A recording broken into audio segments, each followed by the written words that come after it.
Bismillahirrahmanirrahim. Assalamualaikum warahmatullahi wabarakatuh.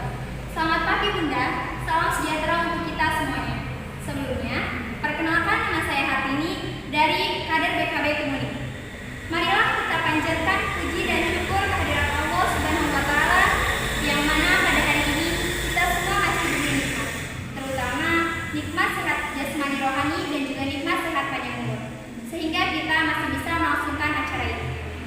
Salawat beserta salam Allah semoga selalu tercurah limpahkan kepada baginda alam yakni Habibana wa Nabiyana Muhammad Sallallahu Alaihi Wasallam, pada keluarganya, para sahabatnya, tabi'in tabi'atnya, dan semoga sampai kepada kita selaku umatnya dan mendapatkan syafaatnya di yaumil akhir.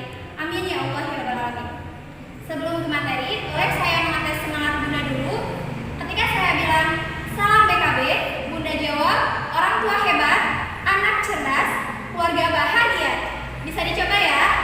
Salam BKB, orang tua hebat, anak cerdas, keluarga bahagia. Terima kasih. Kali ini saya akan menyampaikan tentang tumbuh kembang optimal anak dan juga balita, tepatnya umur 4 sampai dengan 5 tahun. Sebelumnya, ada yang sudah tahu apakah itu pertumbuhan? Akan sedikit saya jelaskan. Pertumbuhan adalah proses perubahan dan juga pematangan fisik. Contohnya, bertambahnya berat badan, bertambahnya tinggi badan, dan juga lingkar kepala. Selanjutnya yang kedua yaitu perkembangan. Perkembangan adalah proses perubahan secara teratur dari satu pertumbuhan ke pertumbuhan lainnya. Artinya, di sini ada perkembangan mental apa saja, yaitu kecerdasan, sikap, dan juga tingkah laku. Apa sih contohnya Bunda? Yaitu bayi yang mulai bisa merangkak, berjalan, dan juga di usia 4 sampai dengan 5 tahun, biasanya anak sudah mulai bisa untuk makan dan juga minum sendiri. Perlu Bunda ingat, ada 3 kebutuhan kasar yang diperlukan untuk menstimulasi tumbuh kembang anak agar optimal. Yang pertama yaitu kebutuhan kesehatan gizi. Apa saja sih yang termasuk ke dalam kebutuhan kesehatan gizi? Yang pertama yaitu adalah nutrisi. Sudah tentu ya Bunda, untuk anak usia 4 sampai dengan 5 tahun, mereka memang sedang dalam masa pertumbuhan. Jadi di sini kebutuhan nutrisi mereka harus selalu terpenuhi dengan cara mengkonsumsi makanan yang memang mengandung karbohidrat, lemak, vitamin, mineral, dan juga lainnya. Yang kedua yaitu kebersihan.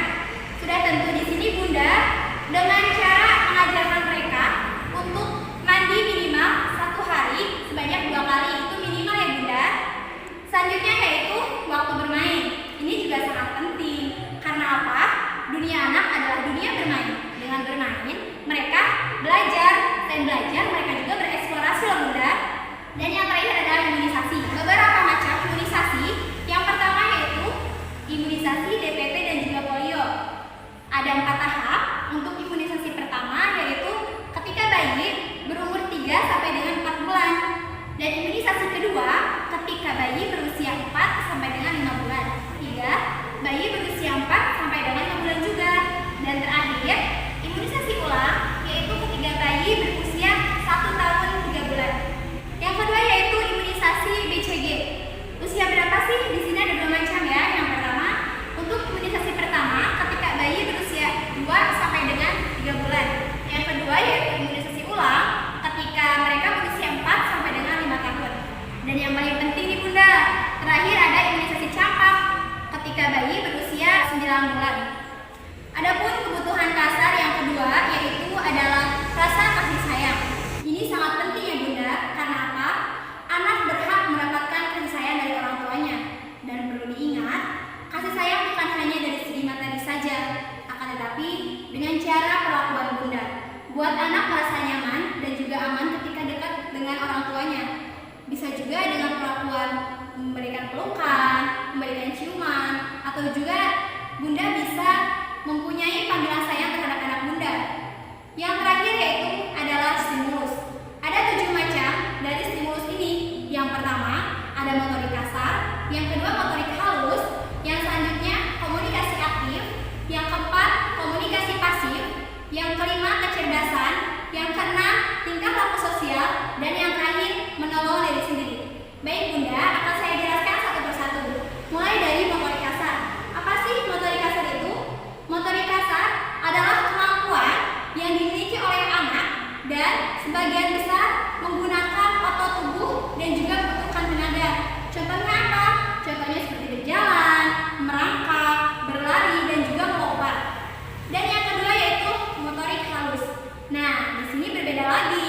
Motorik halus tidak membutuhkan otot bagian tubuh dan juga tidak membutuhkan tenaga. Akan tetapi, di sini harus ada koordinasi atau kerjasama antara anggota tubuh, misalkan mata dengan juga tangan atau mata dan juga kaki. Contohnya seperti apa? Ketika anak sedang minum dan botol minumnya jatuh, dengan spontan mereka akan mengambil botol minumnya. Di situ adanya koordinasi antara mata dan juga tangan. Adapun yang ketiga yaitu komunikasi pasif. Apa sih komunikasi pasif itu? Komunikasi pasif adalah kemampuan anak untuk mengerti isyarat atau juga pembicaraan dari orang lain. Contohnya, ketika ada sumber suara, misalkan suara musik atau motor yang bising, maka anak akan mencari sumber suara itu.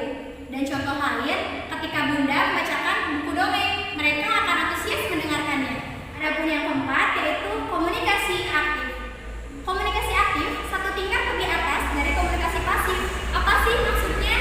Komunikasi aktif itu di sini anak sudah mulai bisa meluapkan atau mengekspresikan perasaan mereka, keinginan mereka, dan juga kemauan mereka. Contohnya, ketika mereka ingin makan, maka mereka akan berbicara kepada kita. Dari komunikasi aktif ini, adanya obrolan atau tanya jawab dari anak dan juga orang lain. Adapun yang kelima yaitu kecerdasan. Kecerdasan di sini mengenai daya tanggap dan juga daya sigap anak. Di sini anak dituntut untuk dapat menyelesaikan masalah teman seusianya. Yang selanjutnya yaitu menolong diri sendiri. Apa sih menolong diri sendiri itu? Menolong diri sendiri sama dengan mandiri. Artinya, anak mampu melakukan kegiatan sehari-hari tanpa perlu bantuan orang lain dan juga tanpa perlu bantuan orang tuanya. Dan di usia 4 sampai dengan 5 tahun ini, biasanya anak sudah mampu makan sendiri, minum sendiri, dan juga bahkan mandi atau menggunakan baju sendiri. Dan yang terakhir adalah tingkah laku sosial. Di sini menyangkut perlakuan anak terhadap teman sebayanya, terhadap orang tuanya, dan juga terhadap orang di sekitarnya. Baik Bunda, di sini saya punya satu media permainan yang bisa Bunda jadikan sebagai media permainan untuk menstimulasi anak. Bunda pasti tahu ini adalah permainan tradisional, yaitu permainan tali. Akan tetapi dengan satu permainan ini, Bunda mampu menstimulasi anak dalam beberapa aspek. Contohnya, mulai dari membuat tali ini, Bunda akan duduk bersama dan Bunda akan mengajari cara menyusun tali ini. Di situ sudah ada motorik pasif. Kemudian yang kedua, ketika anak ikut mempraktekkan membuat tali ini, di situ adanya motorik halus, yaitu koordinasi antara mata dan juga tangan. Kemudian, ketika Bunda menanyakan kepada anak Bunda, "Nah, apakah kamu sudah bisa?"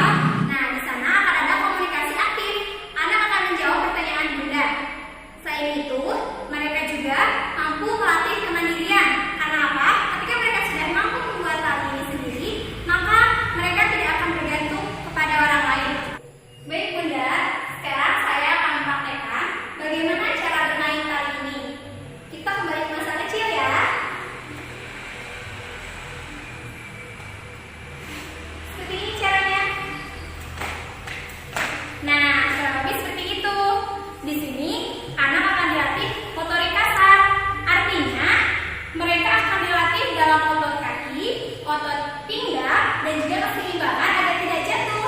Itu hanya contoh kecil saja ya Bunda untuk mempraktekkan permainan tali ini. Masih banyak cara yang lainnya. Jadi kesimpulannya adalah tumbuh kembang yang optimal dapat menjamin keberhasilan masa depan anak dan juga kebahagiaan keluarga, sehingga menciptakan generasi yang cerdas, berakhlak mulia, dan juga berkualitas. Sekian pertemuan kali ini. Semoga ada manfaatnya bagi Bunda semua. Dan mohon maaf apabila ada perkataan yang kurang berkenan. Wassalamualaikum